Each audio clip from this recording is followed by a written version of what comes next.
Key, good morning. Good to see you. Good morning. How you guys doing? We're Thanks for doing having me. great. How's camp going, man? Give us a report card. It's going good. It's always,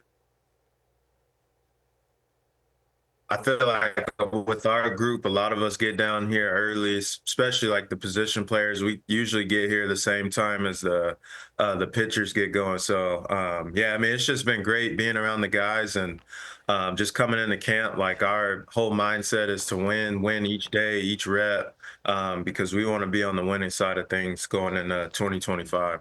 Well, that looked like a throwback. I was looking at you and your dad hitting back to when you're like 8, 9 years old, taking BP with Pops throwing to you. Yeah, it's been a lot of years. I think in that post, I was like, man, I don't know how your arm's still holding up, but I mean, it rain, sleet, shine, he's always there for me, and just glad to be able to have him in my corner. Yeah, you go way back. Here's a look at, what's that, San Francisco? What stadium is that, Matt? You recognize that ballpark? Philly, maybe? Philly, yeah, the vet. Yeah, it looks like the old vet. Charlie started his career. Hey, so let's go to the reason we showed that video of you hitting with your dad. You got a swing change, and we actually have a little breakdown. We can roll that video, and you can chime in with me. This is 2024. You were always a guy who finished kind of one-hand finish. Your dad, even when I went back and looked at his swing, that was more what he did, always kind of the one-hand finish and falling through. Now, in 2025, we're watching you with a two-hand finish, and you've taken it now to spring training games. So I've heard that it was more because of injuries and trying to stay healthy instead of maybe being more efficient. It's more of an injury thing. So you take us through your thoughts on the swing change and why, and is it helping? Yeah, I mean, there's still some things I'm working on, but yeah, going into the off season, a big thing for me is like being able to stay healthy and stay on the field. So really not even only like with my swing, but just other things I've been doing. I've been just trying to figure out how to take as much stress as I can off my back. And one of the worst things for me to do is rotate. So trying to figure out how to stay more linear through the middle of the field instead of pulling off and like causing more torque on my bat. But that also kind of goes hand in hand with getting my contact point a little more out front.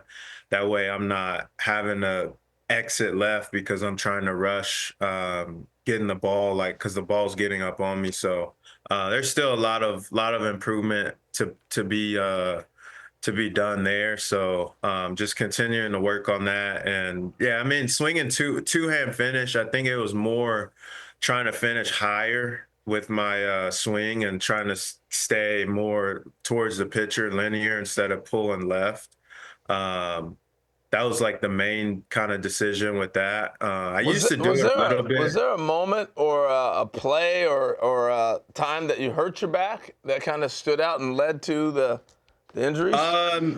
No, I think I mean, a lot of times whenever I would be going through a lot of the stuff with my back, just whenever I would swing, like I would feel stuff all the way into my neck, down my leg, like a whole bunch of stuff. Like I mean, it was getting pretty bad at times, but yeah, I mean, that was one of the things like this offseason is trying to figure out how to, especially like whenever I swing and miss and stuff, or like get fooled on pitches, and whenever I'm pulling so bad open and turning all the way, like that's just putting more strain on my low back. So that was the main reason for that. That's really well explained. But I want to ask you, you've been hitting a certain way your whole life, and now it's a pretty dramatic change. Does it feel organic? Does it feel right to you now, or do you think it's going to take a little time after the season starts?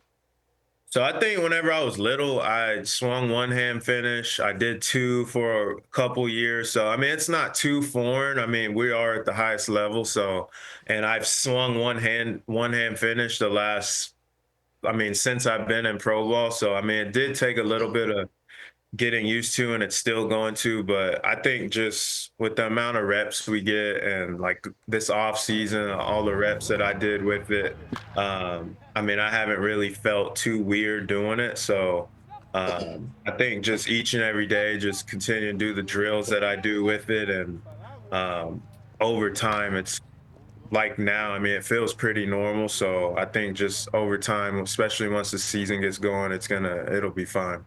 Yeah, I think the one thing, the big challenge with the two-hand finish is staying on the ball away. Because that's Yeah. why you release, right? Because it allows you to stay on plane as you shot that ball the other direction. Yeah. Have you found that a little bit of a challenge with the two hands, not keeping that top hand to hook it, in a sense, and be able to stay through it? And I think the other thing with that, it also makes me keep my head there more. Because like you're saying, if you try to go two-handed and your head's not there, you're gonna pull away real quick because you're not extending with just one arm. You have two arms there. So, but I also think like even with the two-hand finish, it's helped me with my zone awareness, like especially for like sliders away. Yeah. Because you can obviously get there whenever you're finishing with one, but with two, it might be a little more challenging. So you're gonna change your zone. So I think it all at the end of the day is gonna help. Get on top of that plate a little bit more. Hey, Key, we talk a lot on this show about the players in the league who have fathers or uncles or older brothers who played in the big leagues. And I want to tell you a story here. Here's a little chart. Here's a little story for you. I'm not sure if your dad may or may not remember this. So in 2000, your dad's playing for the Brewers. I'm the TV guy for the Brewers that year, and I remember walking around the ballpark, and there was only one batting cage at County Stadium. And your dad is in the batting cage with your brother, your older brother, Tyree, who's a little pipsqueak at the time. Yeah. And it's a game day. And Jeff Jenkins, who's one of the Brewers' up-and-coming rising stars, is trying to get in there to get ready for the game. And Pops, your dad, Charlie's in there going, no, I'm in here with my son. You'll wait. It was one of the greatest. And Jeff's like, dude, I'm trying to get ready for the game. Charlie's in there with his son, who's like 1. He's always been so proud of you guys, man. And I know that his tutelage and his guidance in your career has been a good thing. Yeah, for sure. I mean, it's just been awesome he's my biggest fan. Whenever I'm able to do stuff good or be on the good side of things, I mean, he loves it. He cries whenever I hit home runs still and all that type of stuff. So, I mean, just having him there, he's always there. Anytime I need him to come or I just need to talk to him, he's there for me. And I mean, he eats and breathes baseball 24/7. I mean, all the time in the off season, he's like, man, I can't wait for the season to start, like ready for baseball to start. So, yeah, I mean, that's just how it's been my whole life. Our whole family, like we eat and breathe baseball. So, yeah, I mean, it's just what we love to do. As a whole. And how many of us can say that my dad made the final out of a World Series? I mean, he caught the final. You weren't even around in '96 when this was happening, Key, but I'm sure you've seen this video hundreds of times. My mom was actually pregnant with me. Wow. They call me the World Series baby. Oh, that's great. That's good He stuff. catches the final out the year that you were born. It's amazing. Yeah. That's super cool, Wow. man. Look, we root for you, dude. Love having you on the show. Appreciate it. Glad that camp is off to such a good start for you and for the rest of the Pirates. Thanks for taking some time.